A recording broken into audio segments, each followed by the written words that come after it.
സ്നേഹപൂർവ്വം ശ്യാമ സീരിയലിൻ്റെ ലേറ്റസ്റ്റ് എപ്പിസോഡിൻ്റെ റിവ്യൂയിലേക്ക് എല്ലാവർക്കും സ്വാഗതം. അങ്ങനെ പരമേശ്വരനും പത്മിനിയും കൂടി മുത്തശ്ശിയുടെ കാര്യത്തെക്കുറിച്ച് സംസാരിക്കുവാണ്. പരമേശ്വരൻ ചോദിക്കണേ, അമ്മയുടെ അസുഖമൊക്കെ മാറിയോ? അമ്മയ്ക്കിപ്പോൾ എങ്ങനെയുണ്ട്? അമ്മയ്ക്കിപ്പോൾ കുഴപ്പമൊന്നുമില്ലെന്ന് ഉർവശി പറഞ്ഞത്. അമ്മയുടെ പനിയൊക്കെ മാറി, അമ്മ ഭക്ഷണം കഴിച്ചിട്ട് കിടന്നുറങ്ങുവാണെന്ന്. ഹാവു, ഇപ്പോഴൊരാശ്വാസം ഇത്. ഇനി നമുക്കും സമാധാനമായിട്ട് ഭക്ഷണം കഴിക്കാം. അങ്ങനെ പറഞ്ഞ് അവർ രണ്ടാളും അവിടെ നിന്ന് കിട്ടിയ ആ നേർച്ച ഭക്ഷണം ഉണ്ടല്ലോ, അത് കഴിച്ചുകൊണ്ടിരിക്കുവാണ്. പിന്നീട് കാണിക്കുന്നത് ആറ്റുവശ്ശേരിയാണ് കേട്ടോ. അവിടെ വരുണാണെങ്കിൽ റൂമിൽ ഉറക്കമില്ലാതെ എന്തു ചില കാര്യങ്ങളൊക്കെ ചിന്തിച്ചു കൂട്ടി കിടക്കുവാണ്. അങ്ങനെ അത് കണ്ട് റൂമിലേക്ക് വരുന്ന രാധിക വരുണിനെ കളിയാക്കിക്കൊണ്ട് ഉറക്കെ പറയണേ, ചിന്തകൾ വിൽക്കാനുണ്ട്, ആർക്കെങ്കിലും വേണോ എന്നും പറഞ്ഞ് രാധിക ഇങ്ങനെ ചോദിച്ച് അകത്തേക്ക് കയറി വരുക. അന്നേരം വരുൺ പെട്ടെന്ന് തന്നെ എഴുന്നേറ്റിരിക്കുക. ഈ സമയം രാധിക ചോദിക്കണേ, എന്തു പറ്റി, എന്താ ഇങ്ങനെ ചിന്തിച്ചു കൂട്ടുന്നത്? ഒന്നുമില്ലടോ, വെറുതെ മനസ്സിനെന്തോ ഒരു അസ്വസ്ഥത പോലെ, എന്തോ ഒരു ഭാരം. എന്താന്ന് ഞാൻ ആലോചിച്ചുകൊണ്ടിരിക്കുക. അതിൻ്റെ ഉത്തരം എന്താണെന്ന് കണ്ടെത്താൻ ശ്രമിക്കുക. അന്നേരം രാധിക പറയണേ, അതിൻ്റെ കാര്യം എന്താണെന്ന് എനിക്ക് മനസ്സിലായി. കണിമംഗലം ഗ്രൂപ്പ് പോലുള്ള ഒരു വലിയ കമ്പനിയുടെ അത്രയും തലപ്പത്തിരുന്ന ഒരാൾ ഇപ്പോൾ ഇതുപോലൊരു ഷൂട്ടിംഗ് ലൊക്കേഷനിലേക്ക് ചെന്ന് അവിടെയുള്ളവർക്ക് ഭക്ഷണം വിളമ്പി കൊടുക്കുന്ന ഒരവസ്ഥ. മാത്രമല്ല, അവിടെ ആ ലൊക്കേഷനിലെ പ്രൊഡ്യൂസറായിട്ടുണ്ടായിരുന്നത് പ്രിയങ്കയും മുത്തശ്ശിയും. അതൊക്കെ വരുണിൻ്റെ മനസ്സിനെ വല്ലാതെ തളർത്തി കാണുമെന്ന് എനിക്കറിയാം. മാത്രമല്ല, അതിൻ്റെ ഒപ്പം അവരുടെ ഓരോ പരിഹാസ വാക്കുകളും കുത്തുവാക്കുകളും ഒക്കെ ഉണ്ടായല്ലോ. അതല്ലായിരിക്കും അല്ലേ വരുണിൻ്റെ മനസ്സിനെ ഇപ്പോൾ ഇങ്ങനെ വേദനിപ്പിക്കുന്നത്. അതുകൊണ്ടല്ലേ വരുണിൻ്റെ മനസ്സ് അസ്വസ്ഥമായിട്ടിരിക്കുന്നത്. അന്നേരം വരുൺ പറയണേ, എടോ, അവരെന്നെ എന്ത് വേണമെങ്കിലും പറഞ്ഞോട്ടെ, അതൊന്നും എന്നെ ബാധിക്കുന്ന കാര്യമല്ല. അവരുടെ നാക്കിന് ബെല്ലും ബ്രേക്കും ഇല്ലയെന്ന് നമുക്കറിയാവുന്ന കാര്യമല്ലേ. ആരൊക്കെ എന്തൊക്കെ തന്നെ പറഞ്ഞ് തിരുത്താൻ നോക്കിയാലും അവരുടെ ചെവിയിൽ അതൊന്നും കയറുകയില്ല. അവർ ഈ ജീവിതകാലം മുഴുവൻ നന്നാകുകയില്ല. പിന്നെ നമ്മളങ്ങനെ ചുമ്മാ അവർ പറഞ്ഞത് കേട്ട് തലയും താഴ്ത്തി നിന്നതല്ലല്ലോ. അവർക്ക് കൊടുക്കേണ്ട മറുപടി കൊടുത്തിട്ടല്ലേ അവിടെ നിന്ന് ഇറങ്ങിയത്. നമ്മൾ തല ഉയർത്തി പിടിച്ചതന്നെയല്ലേ അവിടുന്ന് നമ്മുടെ ജോലി പൂർത്തിയാക്കി മടങ്ങിയത്. പിന്നെ ഞാനെന്തിനാ അതിനെക്കുറിച്ച് ഓർക്കുന്നത്? അല്ലെങ്കിലും അവർ പറഞ്ഞ വാക്കുകളൊക്കെ ഒരു ഭാരമായിട്ട് എൻ്റെ തലയിലെടുത്ത് വെക്കാനും മാത്രമുള്ളതൊക്കെ ഉണ്ടോ അവർ രണ്ടാളും? ഞാൻ അവർക്കൊന്നും അത്രയ്ക്ക് വില കൊടുക്കുന്നില്ല. അവരോട് പറയാനുള്ളതെല്ലാം പറഞ്ഞു തീർത്തിട്ട് തന്നെയാണ് നമ്മൾ ഇറങ്ങിയത്. അതുകൊണ്ട് അതിനെക്കുറിച്ചൊന്നും അല്ലടോ എൻ്റെ മനസ്സിലുള്ളത്. പിന്നെ എന്താ വരേണ്ട പ്രശ്നം? എന്താണെന്നാ എനിക്കും അറിയാത്തത്. മനസ്സിലാകെ ഒരു അസ്വസ്ഥത പോലെ. എന്താണെന്ന് എത്ര ആലോചിച്ചിട്ടും അങ്ങ് പിടികിട്ടുന്നില്ല. ചിലപ്പോൾ കുറച്ച് നേരം ഒന്ന് കിടന്നാൽ ഓക്കെ ആകുമായിരിക്കും. അങ്ങനെയാണെങ്കിലേ വരുൺ കുറച്ച് നേരം ഒന്ന് റെസ്റ്റ് എടുക്കും. എന്തെങ്കിലും ആവശ്യമുണ്ടെങ്കിൽ എന്നോട് പറഞ്ഞാൽ മതി, ഞാൻ ഓടി വന്നോളാം. തന്നോടല്ലാതെ ഞാൻ വേറെ ആരോടാടോ എനിക്ക് ഉള്ള സങ്കടമൊക്കെ പറയുന്നത്? താനല്ലാതെ വേറെ ആരാ എനിക്കുള്ളത്? തുടങ്ങിയല്ലോ. എന്താ ഇങ്ങനെയുള്ളൊരു മറുപടി വരാത്തതെന്ന് ഞാൻ ആലോചിച്ചിരിക്കുമായിരുന്നു. ഇങ്ങനെയൊക്കെ പറയുമ്പോൾ എനിക്ക് ദേഷ്യം വരുന്നുണ്ട് കേട്ടോ. എടോ, താൻ ഹാപ്പിയല്ലേ? അങ്ങനെയൊക്കെ ചോദിച്ചു കഴിഞ്ഞാൽ സത്യം പറയാലോ വരുൺ, കണിമംഗലത്തിൽ നിന്ന് ഇറങ്ങിക്കഴിഞ്ഞാൽ പിന്നെ എൻ്റെ മനസ്സിലുള്ളത് ആറ്റുവശ്ശേരിയാണ്. ഇവിടെ എത്തിയതും ഞാൻ എൻ്റെ പഴയ ജീവിതത്തിലേക്ക് എത്തിക്കഴിഞ്ഞു. അധികം ആഗ്രഹങ്ങളൊന്നുമില്ലാത്ത, ഉള്ളതുകൊണ്ട് ഓണം പോലെ ജീവിക്കുന്ന എൻ്റെ ആ പഴയ ജീവിതം. ഇവിടെ ഞാൻ ചെയ്യുന്ന കാര്യങ്ങളെല്ലാം വിജയിക്കുന്നുണ്ട്. അത്യാവശ്യം ഒരു വരുമാനം അതിലൂടെ കിട്ടുന്നുമുണ്ട്. അതിൻ്റെ സന്തോഷത്തിലാണ് ഞാൻ ഹാപ്പിയാണ്.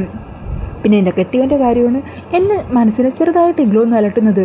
ഇതുപോലെ ഇങ്ങനെ ആവശ്യമില്ലാത്ത ചിന്തകളും വിഷമങ്ങളൊക്കെ ഇങ്ങനെ മനസ്സിൽ കയറ്റി വെച്ച് കഴിയുമ്പോൾ ഇങ്ങനെ മൂഡൗട്ടായിരിക്കുന്നത് കാണുമ്പോൾ അതെനിക്ക് ചെറിയ സങ്കടവും വിഷമവും ഒക്കെ ഉണ്ടാക്കുന്നുണ്ട്. അതൊന്ന് മാറ്റിക്കഴിഞ്ഞാൽ ഞാൻ ഏറ്റവും ഹാപ്പിയായിട്ട് തന്നെയാണ് ഇവിടെ നിൽക്കുന്നത്. വേഗം കിടന്നു ഉറങ്ങി എണീറ്റ് കഴിയുമ്പോഴേക്ക് ആളൊന്ന് ഉഷാറായിട്ടുണ്ടാവണം കേട്ടല്ലോ. അങ്ങനെ പറഞ്ഞ് രാധിക അവിടെ നിന്നും പോകുവാണ്. പിന്നീട് കാണിക്കുന്നത് മുത്തശ്ശീനെയാണ് കേട്ടോ. മുത്തശ്ശിക്കാണെങ്കിൽ തീരെ വയ്യ. ഇപ്പോൾ മുത്തശ്ശീനെ അസുഖമായതുകൊണ്ട് തന്നെ ഔട്ട് ഹൗസിലേക്ക് മാറ്റിയിരിക്കുകയാണ് ഉർവശി. മുത്തശ്ശിക്ക് ദാഹിച്ചിട്ട് കുറച്ച് വെള്ളം കുടിക്കാനായിട്ട് എങ്ങിയും വലിഞ്ഞും മേശപ്പുറത്തിരിക്കുന്ന ആ ഒരു ഗ്ലാസ് എടുത്ത് ജഗ്ഗിൽ നിന്ന് വെള്ളം പകർത്തിക്കൊണ്ടിരിക്കുമായിരിക്കും. പെട്ടെന്ന് കൈവറിച്ച് മുത്തശ്ശിയുടെ കയ്യിൽ നിന്ന് ഗ്ലാസും ആ ജഗ്ഗും താഴെ വീണ് പൊട്ടുവാണ്. ഈ സമയം ഒച്ച കേട്ട് ഉർവശിയും കൽപ്പന അങ്ങോട്ടേക്ക് ഓടിയെത്തുക. ഉർവശി അതുകൊണ്ട് മുത്തശ്ശീനെ വഴക്ക് പറയാൻ തുടങ്ങുക. എന്താ ഇത് കാണിച്ചു വെച്ചിരിക്കുന്നത്? ഇതൊക്കെയെല്ലാം പൊട്ടിച്ച് കളഞ്ഞല്ലോ. കൽപ്പനെ, നീ എന്ത് നോക്കി നിൽക്കുക? ഇതൊക്കെ ഒന്ന് വേഗം വൃത്തിയാക്കിയേ, അല്ലെങ്കിൽ നീ അത് കാലി കുത്തിക്കയറണ്ട. എന്താ നോക്കി നിൽക്കുന്നത്? വേഗം ക്ലീൻ ചെയ്യാൻ എന്തെങ്കിലും ബുദ്ധിമുട്ടുണ്ടോ എന്നും പറഞ്ഞാൽ വിരട്ടുവാണ്ടോ കൽപ്പനേനെ. അങ്ങനെ കൽപ്പനയാണെങ്കിൽ വേറെ വഴിയൊന്നുമില്ലാതെ അവിടെയുള്ള ആ ചില്ലൊക്കെ എടുത്ത് കളഞ്ഞ് അതെല്ലാം വൃത്തിയാക്കുവാണ്. ഈ സമയം ഉർവശി പറയണേ, അതെ കൽപ്പനെ, ഇനി ഇവിടെ ഇതുപോലെ ജഗ്ഗിൽ വെള്ളമൊന്നും കൊണ്ടൊന്നും വെക്കണ്ട, വെള്ളമേ വെക്കണ്ട. ഇനി ഇതുപോലെ വെച്ചിട്ട് വേണം ഇതുപോലെ വീണ്ടും ഓരോന്നിട്ട് പൊട്ടിക്കാൻ. ഇതേ അമ്മ മനഃപൂർവ്വം ചെയ്യുന്നത് തന്നെയാണ്. ഇത്ര നാളും ഈ കണിമംഗലത്തെ വലിയ തമ്പുരാട്ടിയായിട്ട് ജീവിച്ചതാണല്ലോ. ഇപ്പോഴും ആ ചിന്തയും അഹന്തയൊക്കെ മനസ്സിലുണ്ടാകും. അതിൻ്റെ അഹങ്കാരത്തിലല്ലേ ഇതുപോലെ ഓരോന്ന് കാണിച്ചു കൂട്ടുന്നത്. എന്താ വിചാരിച്ചത്? നിങ്ങളുടെ അടിമപ്പണി എടുത്ത് കിടക്കുന്ന പഴയ ഉർവശിയാണ് ഞാനെന്നോ? എന്നാലേ ഇപ്പം ഞാൻ അങ്ങനെയല്ല കേട്ടോ. നിങ്ങളുടെ ഇത്തരത്തിലുള്ള പ്രവൃത്തികൾ കാണുമ്പോൾ നിങ്ങളുടെ കാൽ കീഴിൽ വന്നു കിടക്കേണ്ട ആവശ്യമൊന്നും ഈ ഉർവശിക്കില്ല. മനസ്സിലാവുന്നുണ്ടോ? ഉർവശി, ഞാൻ അങ്ങനെയൊന്നും വിചാരിച്ച് ചെയ്തതല്ല. എൻ്റെ കൈതട്ടി അറിയാതെ വീണു പോയതാണ്. എനിക്ക് തീരെ വയ്യ. നല്ല ശരീരത്തിന് വയ്യായികയുണ്ട്. ഓ, അത് ശരി. അപ്പം നിങ്ങൾക്കിതുപോലെ ഇത്രയും താഴ്മയോടെ സംസാരിക്കാനൊക്കെ അറിയാം അല്ലേ കണിമംഗലത്തെ മുൻ തമ്പുരാട്ടിക്കും? എന്താണെങ്കിലും നിങ്ങൾ ഈ കിടപ്പിൽ കിടന്ന് കുറേ അനുഭവിക്കാനുണ്ട്. നിങ്ങൾ എന്നോടും ഇവളോടുമൊക്കെ മുമ്പ് ചെയ്ത ദ്രോഹങ്ങളൊക്കെ ഈ കിടക്കയിൽ കിടന്ന് ഒന്നാലോചിച്ച് നോക്ക്. അപ്പം മനസ്സിലാകും എന്തുകൊണ്ടാണ് ഞാൻ ഇതുപോലെയൊക്കെ നിങ്ങളോട് പെരുമാറുന്നതെന്ന്. കൽപ്പനെ, നീ വരുന്നുണ്ടോ? അങ്ങനെ പറഞ്ഞ് ഉർവശി അവിടെ നിന്ന് ഇറങ്ങുവാണ്. ഈ സമയം ഉർവശിയുടെ ആ വാക്കുകളൊക്കെ കേട്ടിട്ട് ജയഭാരതി അമ്മക്ക് വല്ലാത്ത സങ്കടം തോന്നുവാണ് കേട്ടോ. അങ്ങനെ കണ്ണിൽ നിന്നും കണ്ണീരൊക്കെ ഒഴുകുവാണ്. അതാണുമ്പോൾ കൽപ്പനയുടെ ഉള്ളിലും ചെറിയൊരു വിഷമമൊക്കെ തോന്നുന്നുണ്ട്. കൽപ്പന ഉർവശിയുടെ പിന്നാലെ ചെന്നിട്ട് പറയണേ, അതേ ചെറിയമ്മേ, മുത്തശ്ശിക്ക് തീരെ വയ്യാൻ തോന്നുന്നു. ഈ അവസ്ഥയിൽ ഇങ്ങനെ ഇട്ടാലേ മുത്തശ്ശി ചിലപ്പോൾ മരിച്ചു പോകും. നമുക്ക് എന്തെങ്കിലും മരുന്നോ മറ്റോ വാങ്ങിക്കൊടുത്താലോ? എന്തിന്? വേറെ പണിയൊന്നുമില്ലേ നിനക്ക്? നിനക്ക് ചിലപ്പോൾ അവരോട് സഹതാപമൊക്കെ തോന്നിയെന്ന് വരും. എന്നാലേ ഈ കണിമംഗലത്തെ ഉർവശി ഇതിലൊന്നും കുലുങ്ങാൻ പോകുന്നില്ല. അവർ ജീവിക്കോ മരിക്കോ എന്താണെന്ന് വെച്ചാൽ ചെയ്തോട്ടെ. അവരിനി ഞാൻ തിരിഞ്ഞു നോക്കാൻ പോകുന്നില്ല. നിനക്കിനെ സഹതാപം മൂത്ത് എന്തെങ്കിലും ചെയ്യണമെന്ന് തോന്നിയാലും എൻ്റെ വാക്ക് ധിക്കരിച്ച് നീ എന്തെങ്കിലും ചെയ്യുകയോ മറ്റാരെങ്കിലും വിളിച്ചറിയിക്കുകയോ ചെയ്തിട്ടുണ്ടെങ്കിലുണ്ടല്ലോ, പിന്നെ നിനക്ക് ഈ കുടുംബത്തിൽ സ്ഥാനം ഉണ്ടാവില്ല. നിന്നെ ഞാനടിച്ച് പുറത്തേക്കറിയും. അക്കാര്യം ഓർമ്മയുണ്ടായ നന്ന്. അങ്ങനെ പറഞ്ഞ് ഉർവശി അവിടെ നിന്നും പോകുവാണ്. പിന്നാലെ തന്നെ കൽപ്പനയും ചെല്ലുന്നുണ്ട് കേട്ടോ. ഈ സമയം അവരുടെ സംസാരമെല്ലാം കേട്ട് മുത്തശ്ശിക്കാണെങ്കിൽ വല്ലാത്ത സങ്കടം തോന്നുവാണ്. പിന്നീട് കാണിക്കുന്നത് രാധിക അടുത്ത ദിവസത്തെ പാചകത്തിന് വേണ്ടിയിട്ട് മുളകുകളും മറ്റ് സംഭവങ്ങളൊക്കെ അരച്ച് എന്നെ എടുക്കാൻ വേണ്ടി ശ്രമിക്കുവാണ്. അതിനുവേണ്ടിയുള്ള ഓരോ കാര്യങ്ങൾ ചെയ്തിരിക്കുവാണ്. ഈ സമയം യശോദ പറയുന്നുണ്ട്, മോളെ, ഇതൊക്കെ നമുക്ക് മിക്സിയിലിട്ട് പൊടിച്ചെടുത്താൽ പോരെ? നീ വെറുതെ ഇങ്ങനെ കഷ്ടപ്പെടേണ്ട കാര്യമുണ്ടോ? എൻ്റെ അമ്മേ, നാട്ടുകാരെ ആറ്റുവാശ്ശേരി സദ്യയുടെ പ്രത്യേകത എന്താണെന്ന് ചോദിക്കുമ്പോൾ നമുക്ക് പറയാനായിട്ട് നല്ല കുറച്ച് കാരണങ്ങൾ വേണ്ടേ? പണ്ടത്തെ പഴമയുടെ രുചിക്കൂട്ടുകളൊക്കെ ചേർത്താണ് നമ്മൾ നമ്മുടെ ഭക്ഷണം ഉണ്ടാക്കുന്നതെന്ന് അറിയുമ്പോൾ അതൊരു പ്രത്യേകതരം സ്വാദുള്ള കാര്യമല്ലേ? അതിലൂടെ 4 പേരിലേക്കെങ്കിലും അധികമായിട്ട് നമ്മുടെ ആറ്റുവാശ്ശേരി സദ്യയുടെ ആ ഒരു പുതുമയും രുചിയൊക്കെ എത്തില്ലേ? അതൊക്കെയല്ലേ നമ്മൾ ആഗ്രഹിക്കുന്നത്. അതൊക്കെ ശരിയാണ്. എന്നാലും നീ ഇങ്ങനെ കഷ്ടപ്പെടുന്നത് കാണുമ്പോൾ ഞാൻ പറഞ്ഞു പോകുന്നതേ ഉള്ളൂ. നീ ആണെങ്കിൽ എന്നെ കൊണ്ടൊന്നും ചെയ്യിക്കുന്നുമില്ലല്ലോ. ഇതൊക്കെ എനിക്ക് ചെയ്യാവുന്ന കാര്യമല്ലേ ഉള്ളൂ. അന്നേരം ദേവനും അങ്ങോട്ടേക്ക് വരുവാ. എന്താ ഇവിടെ ഒരു ചർച്ച? എൻ്റെ ദേവേട്ടാ, ഇവളിതാ നാളത്തേക്ക് വേണ്ടിയിട്ടുള്ള പൊടികളും മറ്റുമൊക്കെ സ്വന്തമായിട്ട് എന്നെ അരച്ചെടുക്കുവാണ്. അതൊക്കെ നല്ലത് തന്നെയാണ്. എന്നാലും ഇവൾ കഷ്ടപ്പെടുന്നത് കണ്ടപ്പോൾ ഞാനത് മിക്സിയിലിട്ട് അടിച്ചാൽ പോരെ എന്ന് ചോദിക്കുക. അച്ഛാ, അമ്മേനൊന്ന് പറഞ്ഞ് മനസ്സിലാക്കി കൊടുത്തേ. നമ്മൾ അരകല്ലിലൊക്കെ ഇട്ട് അടിക്കുമ്പോൾ കിട്ടുന്ന ഒരു പ്രത്യേക മണവും വാസനയും രുചിയൊക്കെ ഉണ്ടല്ലോ, അത് വരാൻ വേണ്ടിയിട്ടാണ് ഞാനിങ്ങനെയൊക്കെ ചെയ്യുന്നത്. അതുകൊണ്ട് ഞാൻ കഷ്ടപ്പെടുവാണെന്നും പറഞ്ഞ് അമ്മക്ക് ഒരേ വിഷമം. അന്നേരം ദൈവം പറയണേ, അമ്മ പറയുന്നതിലും കാര്യമുണ്ടല്ലോ. എൻ്റെ കുട്ടി ഇങ്ങനെ കഷ്ടപ്പെടുന്നത് കാണുമ്പോൾ ഞങ്ങൾക്ക് എങ്ങനെയാണ് സമാധാനത്തോടെ നോക്കിയിരിക്കാൻ പറ്റുന്നത്? പക്ഷെ എന്തൊക്കെ പറഞ്ഞാലും മോള് പറഞ്ഞൊരു കാര്യം ശരിയാ. പഴമയുടെ രുചി. സത്യം പറയാലോ, അവിടെ നിന്ന് വന്നപ്പോൾ തന്നെ ഇതിൻ്റെയൊക്കെ മണം മൂക്കിലേക്ക് അടിച്ചു വന്നു. അന്നേരം രാധിക പറയുന്നുണ്ട്, അതാണ് ഇപ്പം മനസ്സിലായില്ലേ? ആ ഒരു പ്രത്യേക രുചി കിട്ടാൻ വേണ്ടി കുറച്ച് കഷ്ടപ്പെടേണ്ടി വന്നാലും അതിന് ബുദ്ധിമുട്ടൊന്നുമില്ലല്ലോ.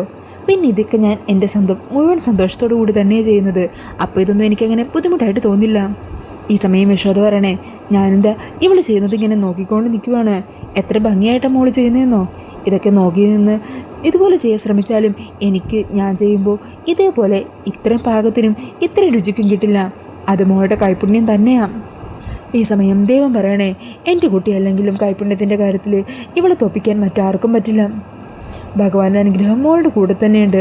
അതുകൊണ്ടല്ലേ ഇത്രയും ചെറിയൊരു കാലയളവിൽ തന്നെ നമ്മുടെ ആറ്റുവാശ്ശേരി സദ്യ ഇത്രയും പേരിലേക്ക് എത്തിയതും ഇത്രയും ജനശ്രദ്ധ ആകർഷിച്ചതും എല്ലാം എൻ്റെ മോളുടെ കഠിനാധ്വാനം കൊണ്ട് തന്നെയാണ്. നോക്കിക്കോ, മോൾ ഇനിയും ഉയരങ്ങളിലേക്ക് തന്നെ എത്തും. അങ്ങനെയൊക്കെ പറഞ്ഞ് അവർ സന്തോഷത്തോടെ നിൽക്കുവാണ്. പിന്നീട് കാണിക്കുന്നത് ജയഭാരതി മുത്തശ്ശിനെയാണ് കേട്ടോ. റൂമിൽ കിടന്ന ജയഭാരതി മുത്തശ്ശിക്ക് പെട്ടെന്ന് അസുഖം കൂടുവാണ്. മോനെ വരണേ വരണേ എന്നും പറഞ്ഞ് വിളിച്ചെണിച്ച് ശ്വാസം കിട്ടാനാവാതെ ബുദ്ധിമുട്ടി പെട്ടെന്ന് തന്നെ ബോധം പറഞ്ഞ കട്ടിലേക്ക് വീഴുവാണ് കേട്ടോ മുത്തശ്ശി. അങ്ങനെ ഈ ഒരു കാര്യം സ്വപ്നത്തിൽ കണ്ട് വരുൺ പെട്ടെന്ന് ഞെട്ടി എഴുന്നേക്കുക. മുത്തശ്ശി എന്നും പറഞ്ഞ് വരുൺ അലറി വിളിക്കുക. ഈ സമയം രാധിക എഴുന്നേൽക്കുന്നുണ്ട്. എന്തുപറ്റി? എന്താ വരുൺ? എടോ, മുത്തശ്ശിക്ക് എന്തോ ഒരു കുഴപ്പമുണ്ട്. മുത്തശ്ശിക്ക് എന്തോ വയ്യെന്ന് തോന്നുന്നു. ഞാൻ മുത്തശ്ശിനെ ഇപ്പോൾ സ്വപ്നത്തിൽ കണ്ടു. അത് വരുൺ മുത്തശ്ശിയുടെ കാര്യത്തെക്കുറിച്ച് ഓർത്തല്ലേ കിടക്കുന്നതിന് മുമ്പ് മുത്തശ്ശിനെ കുറിച്ചല്ലേ സംസാരിച്ചത്? അതുകൊണ്ട് വരുൺ അങ്ങനെ സ്വപ്നം കണ്ടതായിരിക്കും. അല്ലടോ, എൻ്റെ മനസ്സ് വല്ലാതെ അസ്വസ്ഥമാണെന്ന് ഞാൻ പറഞ്ഞില്ലേ? മുത്തശ്ശിക്ക് എന്തോ സംഭവിച്ചിട്ടുണ്ട്. എനിക്ക് വല്ലാതെ പേടിയാവുന്നു. എനിക്ക് മുത്തശ്ശിയുടെ ശബ്ദം ഇപ്പോൾ ഒന്ന് കേൾക്കണം, എന്നാൽ എനിക്ക് സമാധാനമാകൂ. വരുൺ, നേരെ ഇത്ര ആയില്ലേ? മുത്തശ്ശി ഇപ്പോൾ കിടന്നു കാണും. എങ്ങനെ വിളിക്കാം? സാരമില്ല, മുത്തശ്ശിയുടെ ശബ്ദം ഒന്ന് കേട്ടാലേ എനിക്കിന് മനസ്സമാധാനം ഉണ്ടാകൂ. അങ്ങനെ രാധിക മുത്തശ്ശിയുടെ ഫോണിലേക്ക് പലതവണ വിളിക്കുന്നുണ്ട് കേട്ടോ. എന്നാൽ ഫോൺ എടുക്കുന്നില്ല. അതും കൂടി ആവുന്നതോടെ വരുൺ ടെൻഷനാവണേ. അതെന്തായിരിക്കും മുത്തശ്ശി ഫോൺ എടുക്കാത്തത്? അത് ചിലപ്പോൾ ഫോൺ സൈലൻ്റ് ആക്കി വെച്ച് ഉറങ്ങുമായിരിക്കും. എന്നാലും എനിക്കതൊരു സമാധാനമാവുന്നില്ല. ഒരു കാര്യം ചെയ്യാം, അച്ഛനെ അമ്മയൊന്ന് വിളിക്കാം. അങ്ങനെ വരുൺ പത്മിനിയുടെ ഫോണിലേക്ക് വിളിക്കുക. പത്മിനി നേരെ ഫോൺ എടുക്കണേ. മോനെ വരണേ. അമ്മേ, മുത്തശ്ശി എടുത്തുണ്ടോ? ഒന്ന് മുത്തശ്ശിക്ക് ഫോൺ കൊടുക്കുമോ? ഞാൻ പലതവണ മുത്തശ്ശിയുടെ ഫോണിലേക്ക് വിളിച്ചു, പക്ഷെ മുത്തശ്ശി ഫോൺ എടുക്കുന്നില്ല. അത് പിന്നെ മോനെ വരുൺ, ഞങ്ങളിപ്പോൾ വീട്ടിലില്ല, കുറച്ച് ദൂരെയാ. വീട്ടിലില്ലെന്നോ? നിങ്ങളിപ്പോൾ എവിടെയാ? അത് നിൻ്റെ അച്ഛന് കുറച്ച് ദിവസമായിട്ട് മനസ്സിനൊരു അസ്വസ്ഥത പോലെ, കുറച്ച് സമാധാനം കിട്ടണമെന്ന് തോന്നി. അത് കാരണം ഞങ്ങൾ ഒരു ക്ഷേത്ര ദർശനത്തിന് വേണ്ടി ഇറങ്ങിയിരിക്കുക. അമ്മയെ ഞങ്ങളുടെ കൂടെ വിളിച്ചതാ, പക്ഷേ അമ്മക്ക് വരാൻ പറ്റിയില്ല. ഞങ്ങൾ പോരാൻ നേരം അമ്മക്ക് ചെറിയൊരു പനി, പിന്നെ ഞങ്ങളോട് പോയിട്ട് വരാൻ പറഞ്ഞു. മുത്തശ്ശിക്ക് പനിയെന്നോ? എന്നിട്ട് മുത്തശ്ശിയുടെ പനിയൊക്കെ മാറിയോ? കുറച്ച് നേരത്തെ ഉർവശിയായിട്ട് ഫോണിൽ വിളിച്ചിരുന്നു. അന്നേരം ഉർവശിയോട് ചോദിച്ചപ്പോൾ അമ്മയുടെ പനിയൊക്കെ മാറിയെന്നാണ് പറഞ്ഞത്. ഈ സമയം വരുൺ പരിഭവത്തോടെ പറയണേ, എന്നാലും നിങ്ങളൊരു യാത്ര പോയിട്ട് എന്നോടത് പറഞ്ഞില്ലല്ലോ. എന്നിൽ നിന്നും നിങ്ങളത് മറച്ചു വെച്ചില്ലേ? ഞാൻ അത്രയ്ക്ക് അന്യനായി പോയോ? എൻ്റെ അച്ഛനും അമ്മക്കും പോലും വേണ്ടാതായി പോയോ ഞാൻ? അല്ലെങ്കിലും നിങ്ങളുടെ ഈ അവസ്ഥയിലാക്കിയ കാരണം ഞാനല്ലേ? എൻ്റെ ഭാഗത്തുനിന്ന് വന്ന മിസ്റ്റേക്കുകളല്ലേ? അത് കാരണം നിങ്ങൾ എന്നെ ഒഴിവാക്കിയോ എന്നൊക്കെ വരുൺ സങ്കടത്തോട് ചോദിക്കുവാണ് കേട്ടോ. ഈ സമയം ഫോൺ സ്പീക്കറിലിട്ടിരിക്കുന്നത് കൊണ്ട് തന്നെ ഇതെല്ലാം കേട്ട് പരമേശ്വരനും വല്ലാതെ സങ്കടപ്പെടണേ. പരമേശ്വരൻ പറയണേ, വരുൺ, ഞങ്ങൾക്ക് നിന്നെ ഒഴിവാക്കാനായിട്ട് എങ്ങനെ പറ്റുമോ? എന്തൊക്കെ തന്നെ തക്കച്ചുകൾ സംഭവിച്ചു എന്ന് പറഞ്ഞാലും നീയും സൂര്യയുമല്ലേ ഞങ്ങളുടെ ബലം. നിന്നെ ഒരിക്കലും ഞങ്ങൾക്ക് മാറ്റി നിർത്താനാവില്ല വരുൺ. അമ്മ പറഞ്ഞല്ലോ, എൻ്റെ മനസ്സ് വല്ലാതെ അസ്വസ്ഥമായിരുന്നു. കുറച്ച് ദിവസം ഒന്ന് മാറി നിൽക്കണമെന്ന് തോന്നി. അതാ പെട്ടെന്ന് തന്നെ ഇങ്ങനെ ക്ഷേത്ര ദർശനം ഞങ്ങൾ പ്ലാൻ ചെയ്തത്. നിന്നോട് പറഞ്ഞിട്ടും മറ്റെന്ത് പ്രയോജനം? നീ കൂടുതൽ വിഷമിക്കും. ഞങ്ങളുടെ കാര്യത്തെക്കുറിച്ച് ഓർത്ത് മനസ്സ് വല്ലാണ്ടാക്കും. അത് കാരണോ നിന്നോട് പറയാഞ്ഞത്. ഇനി 2-3 സ്ഥലത്തും കൂടിയുള്ള ദർശനമേ ഉള്ളൂ. അത് കഴിഞ്ഞാൽ ഞങ്ങൾ ഉടനെ തിരിച്ചെത്തും. പിന്നെ അമ്മയുടെ കാര്യം ഓർത്ത് നീ പേടിക്കൊന്നും വേണ്ട. അമ്മയുടെ അസുഖമൊക്കെ മാറിയിട്ടുണ്ടെന്നാണ് പറഞ്ഞത്. അതുകൊണ്ട് ഇനി പേടിക്കാനൊന്നുമില്ല. പിന്നെ രാത്രിയിൽ അമ്മ ചിലപ്പോൾ നല്ല ഉറക്കത്തിലായിരിക്കും. അതായിരിക്കും നിൻ്റെ ഫോൺ കണ്ടിട്ട് എടുക്കാത്തത്. നാളെ രാവിലെ അമ്മയെ കൊണ്ട് തന്നെ നിന്നെ വിളിപ്പിക്കാൻ പറയാം. അമ്മയുടെ ശബ്ദം കേൾക്കുമ്പോൾ നിനക്ക് സമാധാനമാകുമല്ലോ. മതിയച്ചാ, എന്നാൽ പിന്നെ അങ്ങനെ ചെയ്യാം. പിന്നെ നിങ്ങളിപ്പോൾ എവിടെയാ? ഏത് ഹോട്ടലിലാണ് താമസിക്കുന്നത്?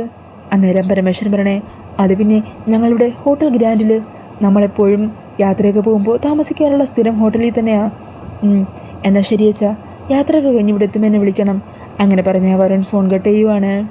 ഈ സമയം പരമേശ്വരൻ പറയണേ, നമ്മൾ ഇതുപോലൊരു സ്ഥലത്താണ് താമസിക്കുന്നതെന്നറിഞ്ഞാൽ അവനത് സങ്കടമാകും. നമ്മുടെ മോനത് സഹിക്കാൻ പറ്റില്ല. അതാ ഞാൻ അങ്ങനെ പറഞ്ഞത്. അത് നന്നായേട്ടാ. പിന്നീട് കാണിക്കുന്നത് അടുത്ത ദിവസം നേരം വെളുക്കുമ്പോൾ തന്നെ രാധിക മുത്തശ്ശിയുടെ ഫോണിലേക്ക് വിളിച്ചുകൊണ്ടേയിരിക്കുവാണ് കേട്ടോ. എന്നാൽ ആരും ഫോൺ എടുക്കുന്നില്ല. അങ്ങനെ രാധിക ടെൻഷനിൽ നിൽക്കുവാണ്.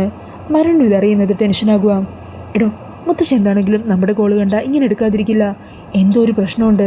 ഒരു കാര്യം ചെയ്യ്, താൻ ഏട്ടത്തിനെ വിളിക്ക്. മുത്തശ്ശിയുടെ കാര്യം അറിയാനായിട്ട് ആരെ വിളിക്കുന്നതിലും ഒരു കുഴപ്പമില്ല. അങ്ങനെ രാധിക കൽപ്പനയുടെ ഫോണിലേക്ക് വിളിക്കുവാണ്. ഈ സമയം രാധികയുടെ കോള് കാണുന്നതും കൽപ്പനയാണെങ്കിൽ തീരെ താല്പര്യമില്ലാതെ തന്നെ കോൾ അറ്റൻഡ് ചെയ്യുക. ഹലോ, നീ എന്തിനാ എന്നെ വിളിക്കുന്നത്? ഏട്ടത്തി, ഞാനേ മുത്തശ്ശിയുടെ ഫോണിലേക്ക് പലതവണ വിളിച്ചു നോക്കി. ഇതുവരെ ഫോൺ ആരും എടുത്തിട്ടില്ല. മുത്തശ്ശിയോട് എനിക്കൊന്ന് സംസാരിക്കണം. ഏട്ടത്തി ഒന്ന് ഫോൺ മുത്തശ്ശിക്ക് കൊടുക്കാവോ? നീ പറയുന്നതൊക്കെ കേൾക്കണോ ഞാൻ?